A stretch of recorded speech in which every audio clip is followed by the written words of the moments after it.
Architecture of Java.EE. I think now you all know about what the Java.EE is. As we discussed earlier, the architecture of Java.EE is simple and it uses a multi-tier model. Let's look at the architecture of Java.EE. Before entering the architecture first, understand what the multi-tiered application is. In multi-tiered application, the functionality of the application is separated into isolated functional areas, called tiers. In general, multi-tiered applications have a client tier, a middle tier, and a data tier, i.e., Enterprise Information Systems tier. The client program in a client tier makes requests to the middle tier. Middle tier has the business functions and it handles the client requests and processes it and stores the application data in a permanent data storage in the data tier.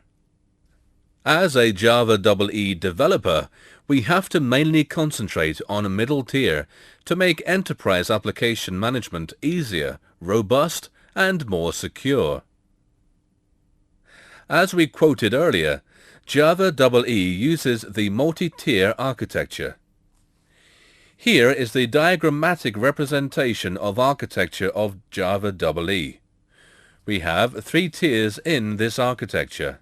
They are client tier, middle tier, EIS, Enterprise Information Systems tier. We will discuss about these layers shortly. Let's discuss now about client tier. The client tier acts as a front end for an application. It consists of programs that interact with the user. These programs act as a user interface for applications and get the input from users and then convert the user's response into requests that are forwarded to the middle tier, which is a server that processes the request and returns the resultant data to the client program. The client program translates the server's response into text and is presented to the user. The client on an application can be a web browser, a standalone application, or other servers. Generally, firewalls are implemented on the client tier to secure the applications. Here in the diagrammatic representation of the client tier, you are looking at the clients and firewall implemented. Next, we will discuss about middle tier. It consists of 1 or more sub-tiers. The client data can be presented to the middle tier for processing the request, and it generates the response and gives it to the client tier. Normally, middle tier can be an application server or web server. We will discuss about these servers shortly. In this middle tier, we have the various containers for processing the request. They are web container and EJB container. They are also called web tier and EJB tier. Let us see what it is. Web container. This container is used for deploying web applications and it provides internet functionality to a Java.EE application. The components used to develop web applications are servlets, JSP, HTML, or XML. AJB container. This container is used to deploy business applications and it contains the collection of Enterprise Java Beans, or EJB. An Enterprise Java Bean contains business logic of applications. We can call this EJB from Servlet or JSP. The Enterprise Java Beans server and Enterprise Java Beans container are responsible for low-level system services that are required to implement business logic of an Enterprise Java Bean.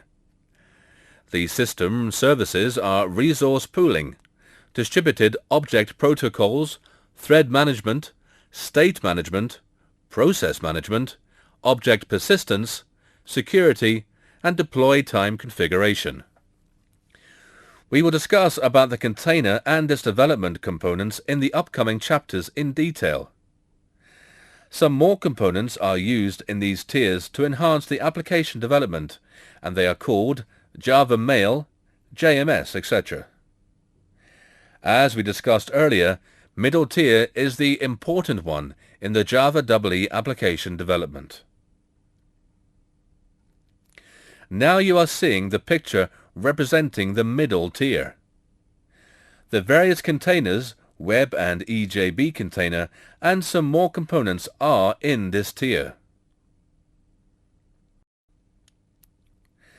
Next, we will see about the Enterprise Information Systems tier. The Enterprise Information Systems, or EIS tier, provides the connectivity between a Java.EE application and non-Java.EE software.